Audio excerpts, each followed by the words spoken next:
Heather thinks about software. Hi, this is a special edition of my video channel.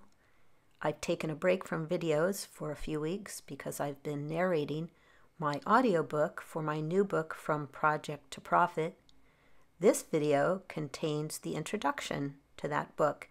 If you want to find out more, you can go to my website at www.heathermeeker.com and go to the page for From Project to Profit. I hope you enjoy it. When you think about open source in business, it's easy to fall into a false dichotomy. Is open source a selfless collaboration, or can it be a business? The answer is yes.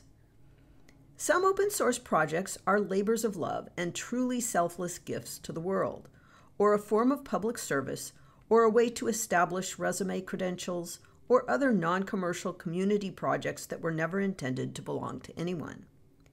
But some of them can also be a springboard for a new kind of business.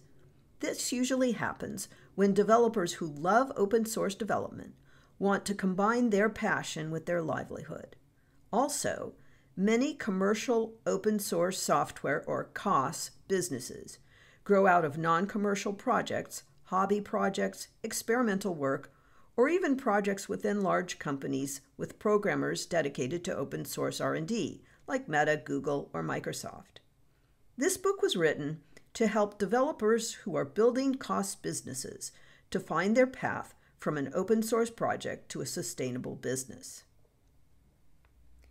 Can you get from A to B? Lots of people have asked me, with healthy skepticism, how it is possible to make money developing open source software. Open source software is free. So how do you create a business that gives its core offering away? Isn't that impossible? Building great businesses is never easy. Building an open source business is absolutely possible, but you can't do it using the rules of the proprietary software business. You need a different approach, and this book will explain in detail how and why it is different. If you understand the approach you need to take, the path from an open source project to a business is as easy or as difficult as turning any other innovation into a successful business.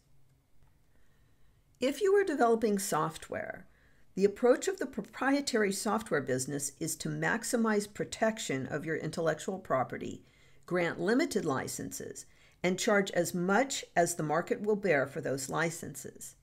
That model has worked for decades for companies like Microsoft and Adobe, the quintessential proprietary software companies. But that model is behind the curve now and being eclipsed by cost business models for one main reason. Users want to control their technology. A user's desire for control can take many forms.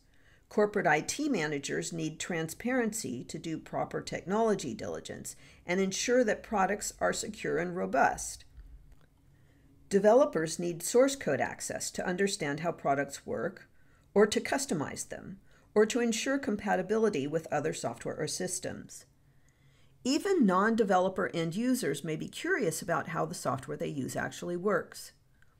Open source software meets all these needs because it shares source code and offers a license allowing anyone to study and change the source code. That gives the user freedom and transparency, the watchwords of the open source movement. This freedom is driving the ever-growing demand for open source software. A few decades ago, before the ascendancy of open source, customers put up with licensing binary-only software, shored up with promises by vendors to keep software in a technology escrow, or promises of ongoing maintenance and support. But the open source movement changed all that. It is no coincidence that the biggest names in on-premises binary software licensing, like Microsoft and Adobe, are focused on consumer products where the user has no bargaining power. We click to accept those licenses because we have no choice. But today, enterprise customers, who may be paying millions a year in software license fees, almost always demand access to source code. In the enterprise software market, users have much more bargaining power, so demand in that sector has swung heavily toward open source. We've seen this not only at the infrastructure level, such as data, middleware, or developer tools like MongoDB or Kafka, but also at the application layer, social media protocols such as Nostr or Blue Sky, messaging such as Matrix or Signal, and productivity tools such as Proton, NocoDB, and Cal.com. Moreover, the advent of the web has had far-reaching effects on business because it has made delivery of information nearly cost-free. That provides businesses with a powerful marketing and distribution channel, enabling them to offer free basic services in order to create markets for premium or additional services. With this technological change, consumer expectations changed, and now consumers expect a try-before-you-buy option. That is one strategy for how cost businesses grow. The open source software at the core of the business is a fast and inexpensive vehicle to engage the community, including potential customers. That honeymoon phase is free of charge for the customer and inexpensive for the vendor to deploy. But there is much more to running a successful cost business than that, as I will discuss in this book. The community is a separate and key asset of a cost business, apart from the potential for sales that it creates. In the past couple of decades, there has been a sea change in how software is marketed and sold and how software businesses operate. The old model, get binaries shipped to you and hope they will work, is fading into the sunset. The first major change to that model was cloud computing and SaaS, software as a service. Most software today runs on the vendor's cloud servers, and users connect with it over the internet. That model was nearly unheard of 25 years ago. It could happen, of course, only once internet infrastructure and the connection speeds caught up to the needs of software users. Now the SaaS model is here to stay. But that model was a double-edged sword. Users no longer had to manage the software they were running, but they also lost control over the software they were running. COS is the only way to restore this control. It fills a gap that has persisted through on-premises models and SaaS models and was solved by neither. However, on-premises models and SaaS are deployment models, whereas COS is something different that can coexist with either of these models. Over the last decade or so, the COS model began to take hold, slowly but surely, showing that it is not only possible to build large and successful businesses around open source, but also that COS will likely be the dominant model of the future for all digital businesses. But you should not just believe me. There are facts to back this up. In fact, the last decade has demonstrated without doubt that COS is big business. OSS Capital, the venture fund where I work, maintains the COSSCI, the Commercial Open Source Software Company Index. This index tracks every COS company, past or present, that has reached $100 million in annual recurring revenue, ARR. As of May 2023, there are 40 companies on this list with an estimated valuation of nearly $68 billion. This sector is both robust and growing. And yes, it is part of a software market sector that is nearly $1 trillion, but it is also growing exponentially at a faster rate than the overall software sector. Open source software is taking over the software industry.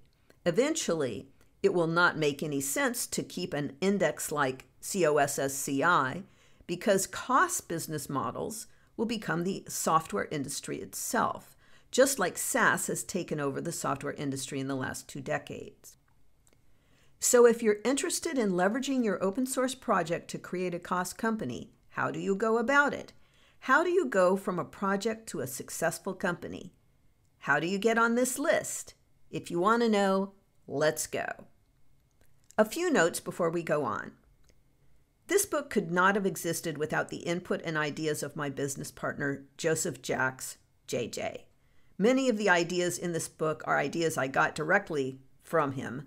Thank you, JJ, for teaching this old dog new tricks.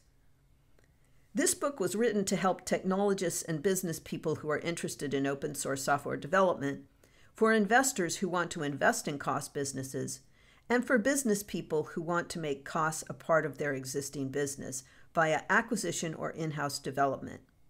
It discusses a few concepts of open source licensing that relate to business strategy, but it is not a book about open source licensing generally. If you are interested in learning in more depth about open source licensing, take a look at my book, Open Source for Business, now in its 3rd edition, which is available free of charge via download from my website, or it's available on Amazon.com. Many thanks to those who commented on my first drafts and generously gave their time to talk to me about the topics in this book, including Bob Young, Daniel Rubenfeld, my favorite law professor, and the teams who helped build WordPress, HashiCorp, and MySQL. Many of the companies mentioned in this book are my clients or have been my clients in the past. Nothing I have written here should be attributed to them. If you want to skip directly to a playbook for launching a cost business, go to the appendix entitled Cost Playbook. There is also an open source version of the playbook on GitHub. I've put the link to that on the page that I mentioned in the introduction. Heather thinks about software.